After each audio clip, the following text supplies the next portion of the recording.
Yo, welcome back, guys. I am nearly 2 weeks out now from the UK Ultimate Physiques show. It's Thursday today, and on Saturday it will be exactly 2 weeks out. And maintenance is going damn well. It really, really is. I weighed in this morning at literally less than a kilo over my show weight, so 0.9 kilos. My waist has gone up 1 centimeter, which it was up last week.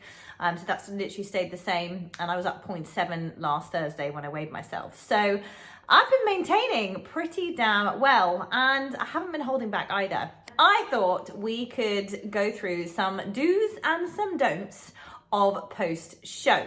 So, do drink lots of water. I can't stress this enough.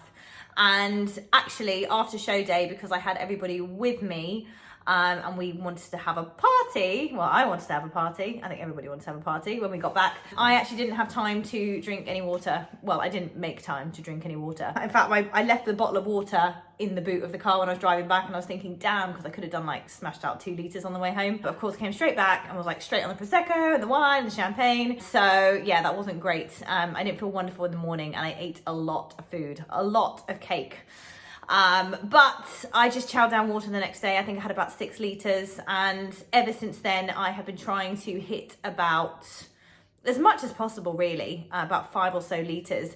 Because we didn't cut water right down, or I think take salt out, I didn't balloon this time around like I did last time. I just remember sitting on the toilet once last year, and I would look down at my feet, and I was like, oh my God, like my feet were so fat. The water retention in my feet was like redonkulous. So I just remember that, and that's why I was like, drink water, drink water, drink water. I drink a lot of water anyway. I find it quite easy. I always have like 2 liter bottles in the car, in the living room, in the kitchen, like they're dotted around everywhere in the office. So when I see them, I can just, like, it reminds me to drink from them. So I do drink a lot of water. Obviously, when coming into the show, I was having to really drink the same amount, so I had to really measure that. But now I'm just like, as much water, the more water the better. So I really encourage you, if you're coming out of show, to really focus on drinking lots of water. Do not book in loads and loads of stuff with other people post show, like in advance. If you just come off a show, it might be a little bit late for this one. But I learned this lesson the hard way last year, twice, when I competed in July, and also when I competed later on in the year. I think it was October time. So obviously everybody wants to go out with you. You want to go out, you want to go and enjoy like pub lunches, and you want to go to restaurants, and you want to go to bars and everything. And you've got this backlog of friends to meet and things to do, because, you know, prep takes over your life, right? And you have to say no to a lot of things. We don't have to, but we tend to. There's plenty of time for you to do those things. There is plenty of time. Don't feel like you have to cram it all in the week or the subsequent weeks after the show. I think last year I booked, it wasn't even that many. It was a few meals out with my mum, my dad, I think friends on the week. Maybe it was like 3 that week, and it was just overload to my system. I found it really stressful, even sort of like getting dressed to go out. You know, it's obviously nice, you want to wear nice clothes and for once not be in gym wear. Just getting all that sorted, and then going out and eating foods that have like been cooked in a lot of oil and butter and have got lots of things in them which your stomach probably isn't used to, just can have a real negative impact. And also, if you're anything like me, like with this kind of black and white approach, do or die attitudes, that, you know, I remember going out with my mom, and it was a really nice like Spanish kind of meal, but you had some wine, and we had our tapas, and then I was like, oh well, you know, the whole thing's screwed. So I went across the road to Waitrose and bought like cookies and crap and took them home and just ate that on the sofa. So actually, I would also say, if you are going to book stuff out, make it an evening thing and not a lunch thing, because your hunger signals are all over the place, your hormones are all over the place, and because when you start tasting food that's got like lots of flavor, and that has, as said, been cooked with like oil and butter and is like kind of really rich, like you just go mad. You're like, oh my God, this tastes so good, like I want more, and you can't stop yourself.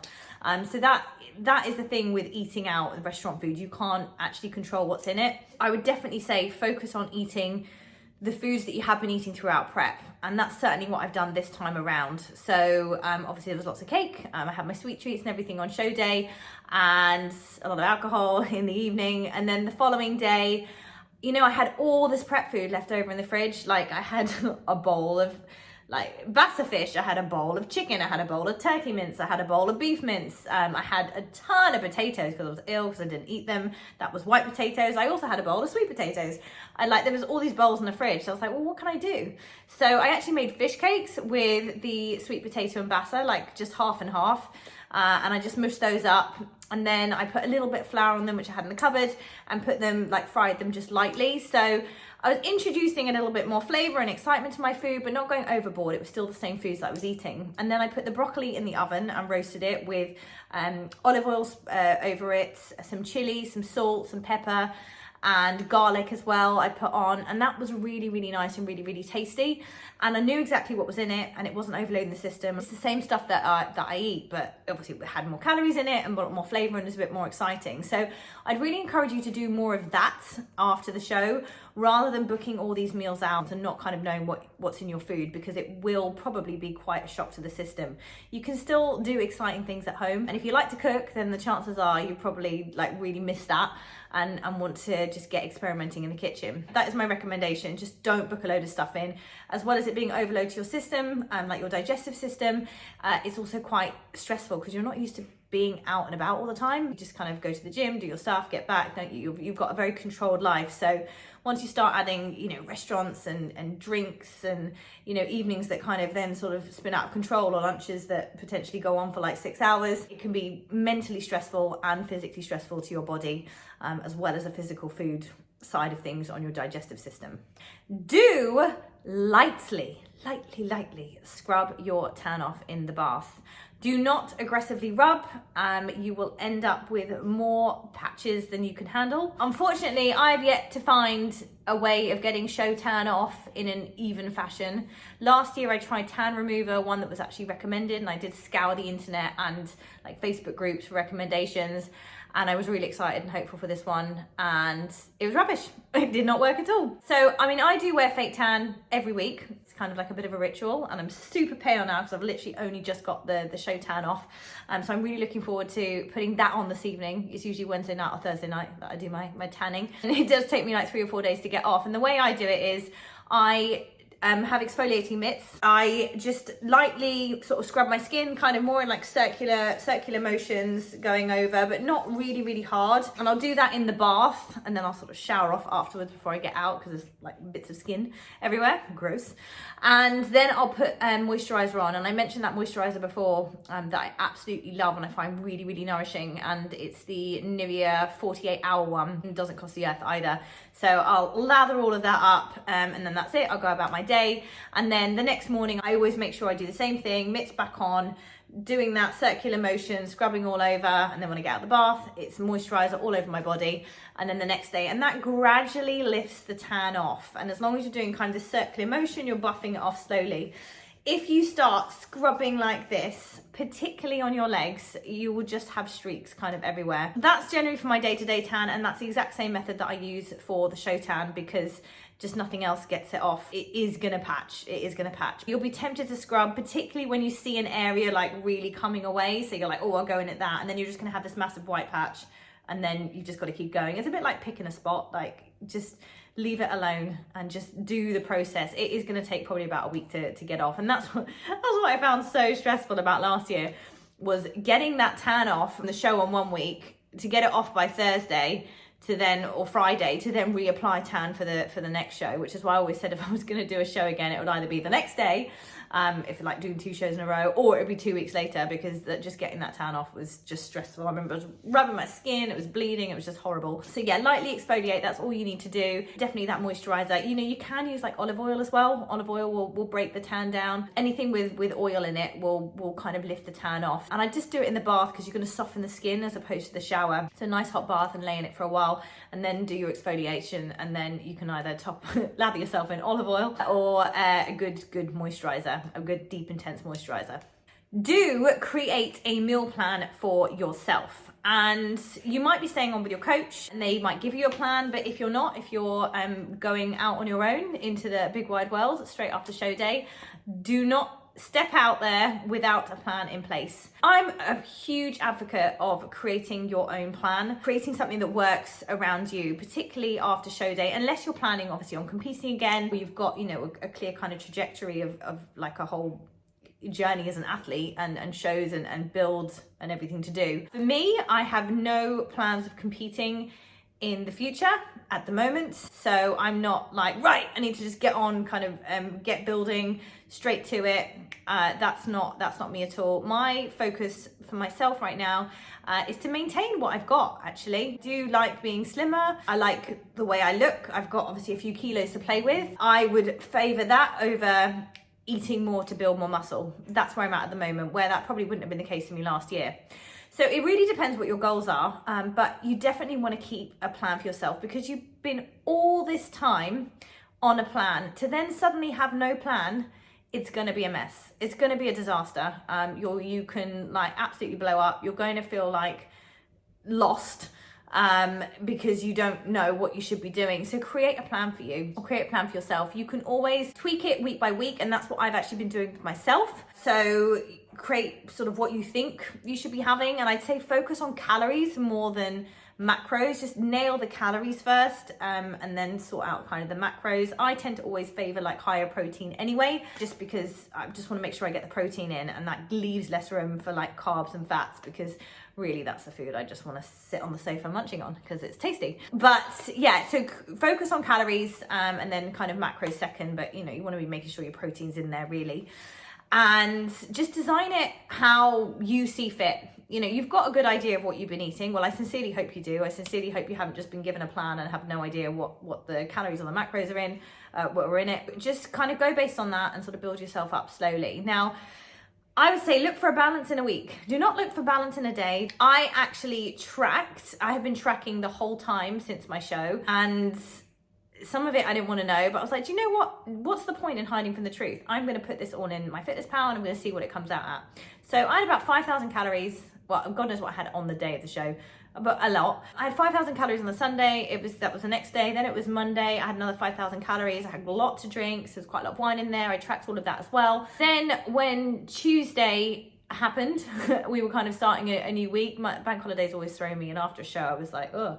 So I actually went in on Monday morning for cardio just to keep my routine. I'll get to that in a minute. That's a very good point about routine. But I then sort of brought my calories down. I was like, right, I'm gonna have 1,600, because that's kind of what I was on, because I was immediately like, oh, I've eaten so much, like I need to pull it back. So the plan was 1,600, and then, you know, I was feeling hungry. So I thought, you know what, let's see if my body can sort it out. You have to be careful with this, because your signals are all over the place, your hormones are all over the place, particularly with drinking alcohol as well. I'll get to that point in a minute. So sometimes you can't really trust your own hunger signals, but I was sort of aware of this, and I thought, let's see what happens. So I was then having about 2,000 calories, 2,200 calories throughout the week. And then on Thursday, I had some wine in the evening, and then Friday, Saturday, Sunday, just gone, were high calorie days because of the weekend, and I was having sweet treats. I put all my sweet treats in the freezer. I'm going to talk about that in a minute.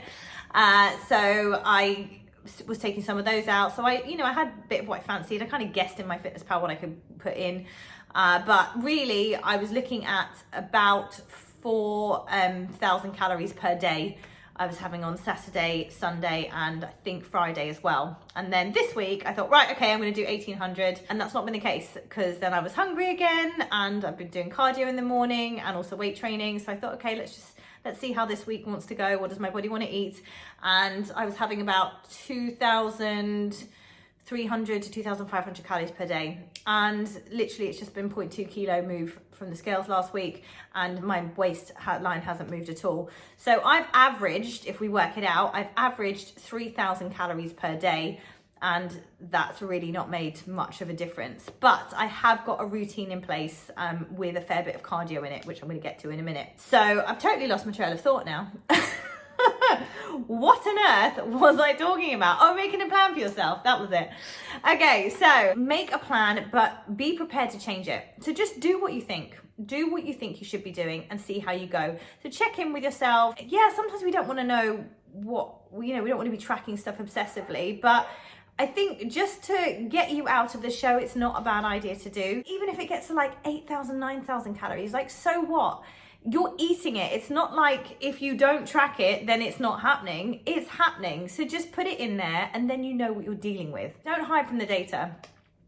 The data is your friend. My view on planning is definitely make a plan for yourself and just see how you go. If you're really struggling, then of course, like, reach out to someone to help you. I believe you can do this. Give yourself more credit. You can totally do this plan for yourself, and you know what you're doing because you spent X amount of months learning it, but it should be pretty ingrained in you. So just be mindful that your hormones, your hunger signals are going to be all over the place. Remember what you've learned, and then just combine those two bits of information and create a little plan for yourself and tweak as you go. Do make sure you stay active. Now, that can be in any way you see fit. I still, 2 weeks later, have not got my weightlifting mojo back. My strength has been coming back. I have been forcing myself into the gym. I actually really didn't enjoy my workouts with my previous coach, and I've been doing those workouts since like April. They're like 2 hours long, and at the beginning I was like, what have I done? Like, I love the gym, I've just hired this coach, and now I'm hating the gym, and that was my fun thing. So it was just really annoying. And then it kind of clicked, and I learned a new way of training, and it was great. But sorry, 2 hours a day, 5 days a week on just weights alone, never mind everything else. Like, I don't have that time. So I've cut my workouts right back. I'm still using a lot of the stuff that I've learned in terms of tempo and muscle groups that I'm training. And I am now doing sort of more, it's about an hour. I've been cutting a few short to like 45 minutes because I just haven't been enjoying them. But about an hour workout, and I've been doing that 4 times a week. So I used to do legs 3 times a week and upper twice. I'm now doing 2 legs, 2 upper. So I made 4 last week, I'm making 4 this week. But my main focus isn't on that. My main focus is on cardio at the moment because I bloody love it. I bloody love it. I loved it when I started it because I started being really productive when I was on the Stairmaster and getting some work done. And then prep started really taking its toll. We started hammering in and my brain just wasn't functioning. And then obviously I started hating cardio and it wasn't productive at all. But now that I've got more food in my system, like I'm more relaxed, then I am literally I'm learning masterclasses, I'm watching inspiring YouTube stuff, I'm doing emails, like I can really function on the Stairmaster. And the great thing is I can't get distracted. So I feel like I'm there to work. So when I'm sitting here, I'm like, oh, the fridge, oh, I need a cup of coffee, or oh, this, or I'm on my laptop and I get distracted by stuff. Whereas I get an hour on the Stairmaster and I get stuff done. So I am doing quite a high amount of cardio. It's been an hour every day since that Monday that I started, which was 2 days after the show. But it just works for me. It works for me. But it's whatever works for you. If going to a class is going to work for you, then great. You might have your weightlifting mojo back, then fine. Maybe just doing some steps or long walks. But make sure you remain active because you would have been doing, well, I don't think anybody or many people were doing as much cardio as I was, an hour and a half fasted every morning into the show. But, the cardio reigns high on the days. So you can't just go from all of that to nothing and then also eating all this new food, like you're absolutely going to balloon. So I'd really focus, especially for your mindset, on just doing some sort of cardio, whatever fits for you. You do not want to hate it, you want to enjoy it. I should think that your whatever form of cardio you were doing for your prep, you would probably want to continue because it would be quite ingrained and it would feel quite weird not to do it. But you get to do it your way. You don't have to do as much of it, or you can do it slightly differently. You can obviously change the day, change the time of day that you're doing it. So just make it work for you, but definitely keep yourself active and just keep that momentum going because it's so much harder to restart something the longer you've stopped it. I don't want people coming off shows and like panicking and not recovering and pushing themselves back into the gym like you're going to make yourself ill. It's when you're kind of ready to go back. But I really wouldn't leave it longer than a couple of days and just do like 15 minutes, half an hour, whatever you feel you can manage.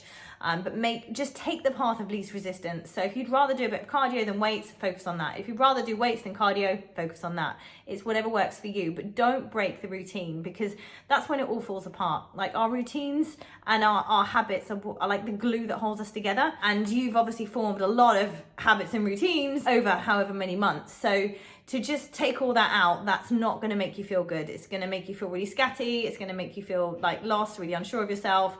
You're going to make weird decisions. And again, that's going to muck up your like hunger stuff as well. So just make sure you keep your routine. And, you know, if you do want to change your routine, just do it little by little, do it week by week. So I do plan on tapering the cardio down a little bit and focusing more on weights, which I thought I'd do this week, but I've just been enjoying the cardio so much that I haven't. And actually, when I've got a really busy day, instead of the Stairmaster, what I'll do is I'll take the dogs in the car and we'll just go to this park that we can go to at like 5 or 6 in the morning when it's pitch black and there's no one there. And I can drive straight into the park and literally open the boot, they run out, I start running, and we just do a 10K. So I'm doubling it up. I'm just all for productivity at the moment because I've got a huge backlog of work, which is like stressful to deal with, everything that I couldn't deal with before the show because it just took over. I'm just for efficiency and productivity. That's my forte at the moment, but you might be different. Whatever works for you, that's the most important thing. Do think yourself up a new goal. Now, this doesn't have to be competing related. It doesn't even have to be fitness related, but it's really important that you find yourself a new focus. And it doesn't have to be something huge either, like the show that you've just done, because, you know, that's a pretty big goal. But make sure you have a focus in place because, again, you're going to feel lost otherwise. So for me, I think this is why I've been, you know, so kind of on it with my morning cardio and working. Like, of course, I've got business stuff to sort out, but I've also got some work stuff on next week and quite a big event on Monday that I need to prepare for. And I hadn't been able to do that prior to that. So I've literally been like, as soon as the show's done, like that is my main focus. And I've got all the other bits to do. So that's my main focus at the moment. And I do feel actually what might happen after next Monday or Tuesday, let's see if I'm right, that I'll start to relax a bit, that I'll probably start to eat a bit more crap, that things will sort of start to flow out. So I know that because I've got these events coming up, there's actually 2, Monday and Tuesday, that is actually holding me accountable to a lot of the things that I'm doing right now. And I think things will kind of ease off. So I'm very aware of that and I will have to put something else in place. But make sure you find yourself something to work towards or something that will hold you accountable, keep you motivated and keep you going, because it's so easy, you know, when you've been working towards something for so long and then it's done, like, and everything, all your thoughts have been consumed by this thing, your whole lifestyle has been arranged around it, your whole routine is gearing up towards it. When that thing just goes, it's like, where am I? Who am I? Like, what am I supposed to be doing? Like, you can feel really, really lost. So it's really important to have another focus. As I said, it doesn't have to be a massive, huge thing. It's just something else to focus on. So have a think about that. The other thing for me is dance classes. I am true to my word. I was at Pineapple Dance Studios not once, but twice last weekend, taking 2 dance classes. And I didn't know that anyone could be as bad at dance as I was in those classes. I actually ended up at an all levels class on the Saturday by accident because I thought the class that I booked was on Saturday and I realized on the tube on my way up that it was Sunday, and I was like, crap, I wonder if there's a class I can go on to. So there was a street class, and that's what I did, which for all levels. Oh my God, if you'd see me, I was at the back, thank God, hiding, tripping over my feet, like, but laughing and just going, oh, what the heck? Like, I was just jamming away. So I was like, never mind, tomorrow will be easier. Sunday it was a beginner's class. So I went back up. I nearly didn't go because I thought, well, that's my one a week I've done. I thought, no, let's do the beginner's class. Let's get back on that horse, because if I'd left it after that disastrous Saturday class, I might have never gone back. So got back on that horse, got back on that tube on Sunday, went up there to the beginner's class.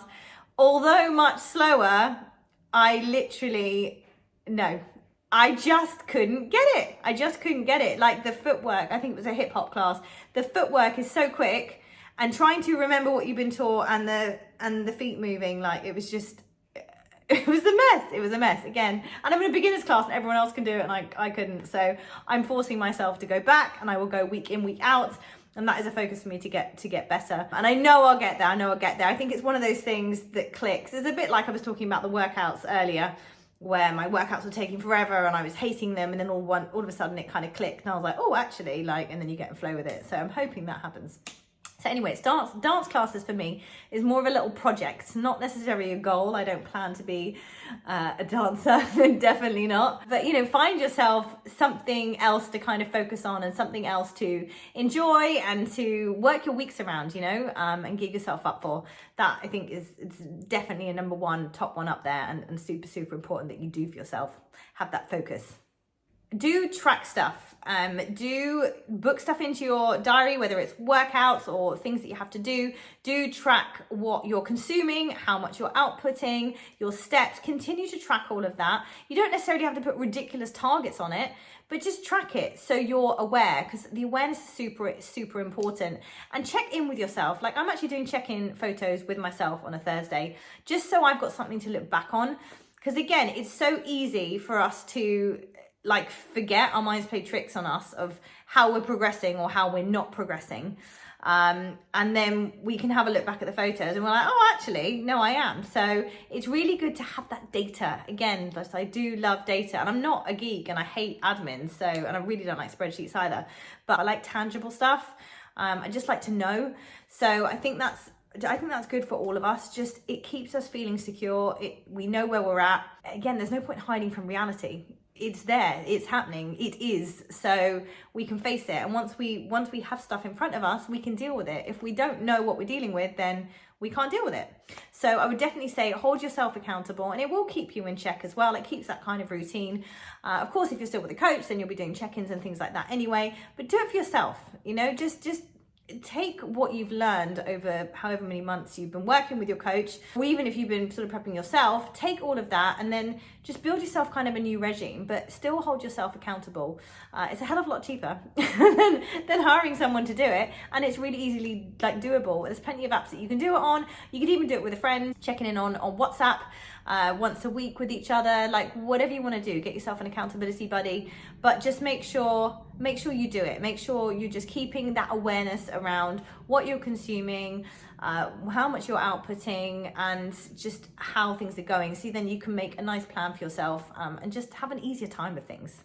Do not fill your house or your home or your flat with lots of junk food. Just don't do it, because you will eat it. If it's there, you will eat it. And even just like surplus food in general, you will eat it. I bought some like granola today. I was like, ooh, and granola is dangerous for me. And I had my breakfast and everything. And you know what? I ended up getting it out and having it with some like oat milk. And I didn't need it, but it was there and it was new. So this is the thing. You start going and buy all the stuff that you haven't had for ages and start stocking up the cupboards.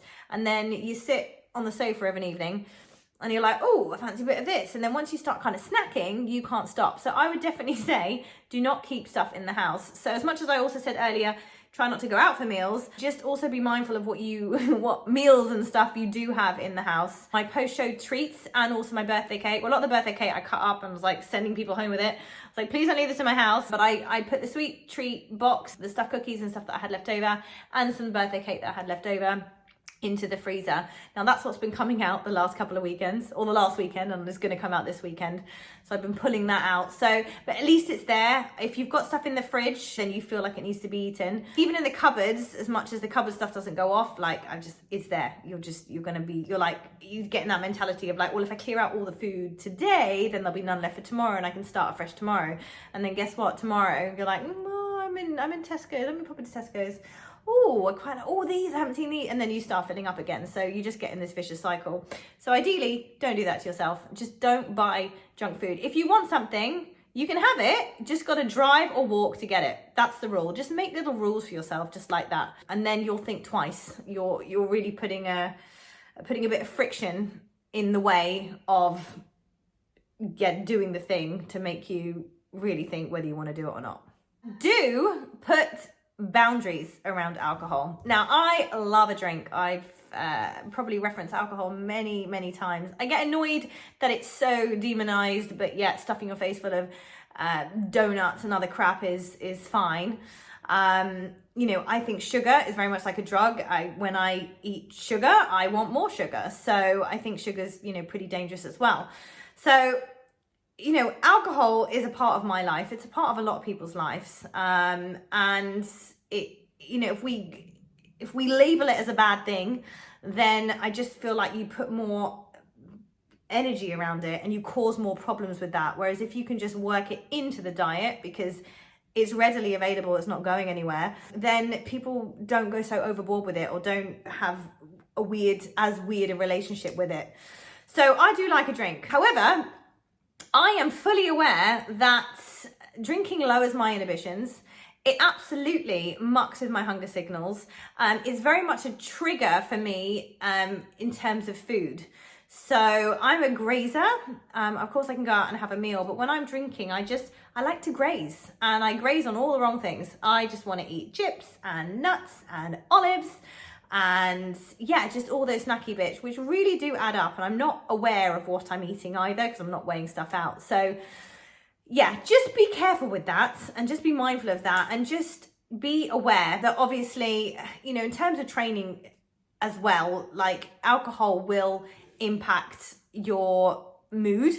It interrupts your sleep patterns. Like, there are negative effects of it, but there's no reason why it can't still be in your diet if you plan for it. So personally, I would do a cardio session the following morning, which helps to kind of reboot the system, energize me, release some endorphins, so I'm not carrying like a hangover into the next day. So I'd sort of plan that before. I wouldn't get up and go for a weight session because it'd just be the worst weight session ever, or just go if I've got like important things to do. So I always time it when I don't have, it's not going to impact the next day too much, or I'm able to do a bit of cardio or a nice long walk with the dogs, and it's not going to affect me too much. But the thing with alcohol is it really does muck up your hunger signals. So you end up like thinking you're hungry when you're not, and you just end up making really bad food choices.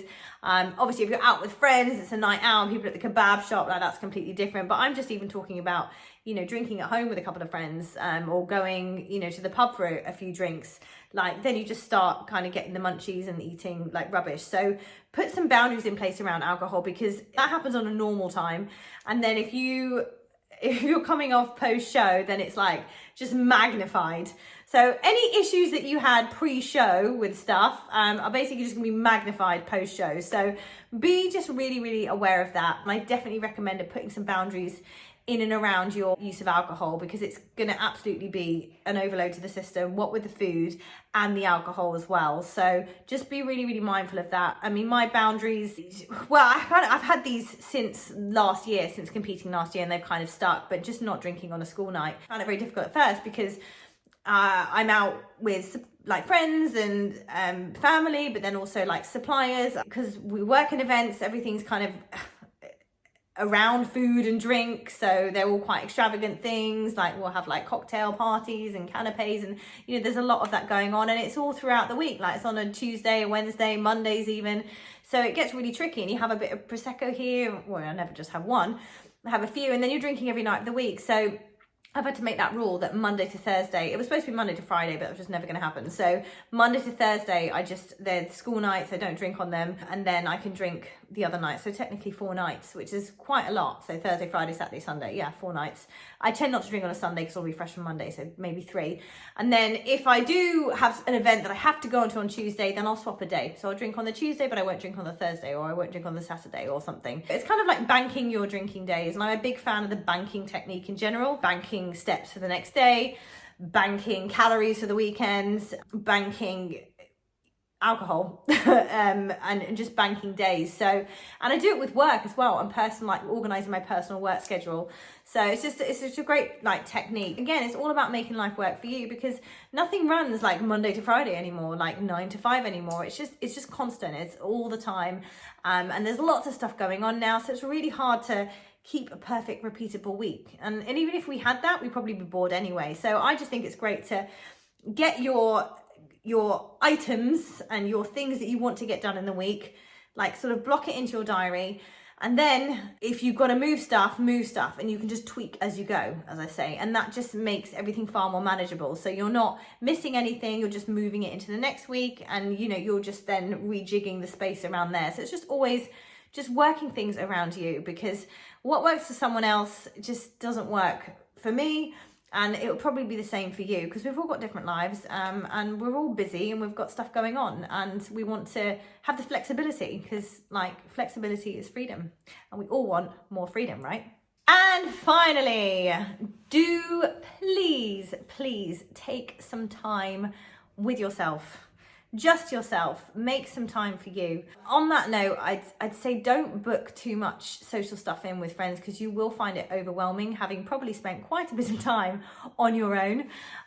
So don't overload yourself with lots of social engagements, because that is going to really stress you out. Well, it certainly stresses me out, that's for sure. So just drop them in gently. Talking before in relation to social engagements, but then also overloading the system with like eating out, drinking out and all of that. But you will probably find it quite exhausting, constantly, you know, conversing with people and being in each other's energy. That can be quite draining if you're not used to it, which the chances are you may not have been. Of course, you haven't been like a hermit and you've seen people, but it's not the same as, you know, everyone gets really excited because you're like back out and, you know, can do stuff, that it can just feel like a lot. So please be kind to yourself. Please take time with yourself. There's no rush. Remember that. There's no rush. There's plenty of time to pick all those things back up again. You don't have to pick them all up at once. You can pick them up slowly. But just do spend some time processing your thoughts and processing your feelings, because like show day is like, oh, it's like a massive high. It's an awesome day. And then you're like a bit lost afterwards, because you wake up and you're like, well, now what? If you had drinks the night before, like I did, you're like a bit hungover as well. And so that doesn't help either. And then you kind of feel like a little bit sort of in limbo. And it's really important to not distract yourself from that and just allow yourself to feel that. So if you go, oh, I just need to be around people, like, and go and be with people, then you're distracting from what you're supposed to be feeling on a similar level. And you'll know you and who you are and if you're one of these people, but you know, you actually might not be good on your own for too long, and that could take you to some really dark places. So of course, do reach out to people and make sure you don't completely isolate yourself and let your mind take you to some like crazy ass horrible places, because I know all about that too. But I do think it's really important to just process what you're feeling and give yourself that time to just allow yourself to feel what you're feeling. And I'm a massive fan of like journaling and writing things down. That's really, really helpful to get things out of our head. It's so important that you spend that time with yourself and give yourself that time. Like, you put your body through a lot and you put your mind through a lot, and you should be damn proud for doing all of that and like getting on that stage and like totally rocking it, which I know you absolutely did. Like, celebrate that, but just also remember that it's like, it was a real turbulent journey for your mind and body. Like, it probably hasn't been through that before. If it has, like, it's still a shock to the system. So just be kind, give yourself the space, allow your body to recover, recuperate, just listen to what's going on inside of you. And you know, our guts and our instincts are always right. They always tell us. I know I was saying be careful of like hunger signals, because hormones are all over the place. But you know, the more time we spend with ourselves, the more we can kind of tune into things, and actually we can find our way. We can allow it to guide us. It's just sometimes it's very painful for people to go there. It can be ridiculously painful just sitting still, or just being with yourself. But the more we do it, the better we get at it, and the more that we do it, then the more we learn about ourselves, and actually the better we can manage ourselves, and we just find life easier to work, or life just starts working because we're doing the right things and we're going to the right places, and we know what we should be doing. We're organizing ourselves in the right fashion for us, if that makes sense. So just please do give yourself the time and space to fully recover, and just don't throw yourself back into life again, because it will be very stressful for you, like for your physically, your body, and also for your mind, and a real shock to the system. So just give yourself that time and be damn proud of yourself. Okay, I think I've covered quite a bit there. So thank you so much for tuning in. If you've got any questions or comments on any of the topics that I've covered, then please do pop them in the comments below. If you want to speak about anything privately, absolutely feel free to message me. If you can find me on Instagram at the Body and Mind Builder, or you know, if you do want to reach out and talk about anything, you're more than welcome to email me at hello@camillacollins.com as well, just because I know I've touched on some potentially touchy subjects there. I am actually going to be talking a little bit more, and I want to actually mention some things about eating disorders, also my experience with them, and that's going to be coming up in the good, the bad, and the ugly of prep and post-show. So that'll be the next episode. So yeah, mental health is going to be a big one for that one. So I hope you tune in for that. You know what to do. Subscribe so you know when it goes live. I will see you soon, guys. Lots of love and